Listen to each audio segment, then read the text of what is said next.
લોકોએ બાપાને આવકારવા માટેની તૈયારીઓ શરૂ કરી દીધી છે। ખાસ કરીને ગણપતિજીની મૂર્તિના શણગાર અને આભૂષણો પાછળ લોકો લાખોનો ખર્ચો કરે છે। ભગવાનના શણગારમાં આભૂષણનું ખૂબ જ મહત્વ હોય છે અને આ આભૂષણો સુરતના જ એક કલાકાર દ્વારા તૈયાર કરવામાં આવી રહ્યા છે। તેની કિંમત 2000થી લઈને 1 લાખ રૂપિયા સુધી હોય છે।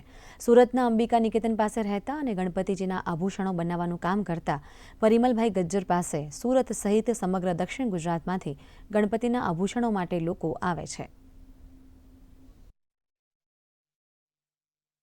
કારણ કે અમે નથી સ્ટોન વર્ક યુઝ કરતા, નથી પ્લાસ્ટિક યુઝ કરતા, અમે મેટલની પ્રોપર્ટી યુઝ કરીને ઓર્નામેન્ટ્સનું કામ ક્રિએટ કરીએ છીએ। ને કહેવાય છે ને કે મારા એટલે તાપી જિલ્લામાંથી સ્પેશિયલી ખાલી ઓર્નામેન્ટ્સ કરાવવા માટે મૂર્તિઓ આવે છે। નાની મૂર્તિ હોય કે મોટી મૂર્તિ હોય, અમે બધી મૂર્તિના ઓર્નામેન્ટ્સ માટે સ્પેશિયલ ગણાય છે।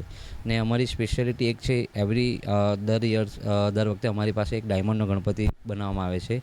તેની કિંમત લગભગ કહીને લાખ રૂપિયા સુધી બી લોકો આપવા તૈયાર છે, કારણ કે અમે જે મૂર્તિનું ઉપર કામ કરીએ છીએ ને તે ફિનિશિંગવાળું ને પરફેક્શનવાળું હોય છે।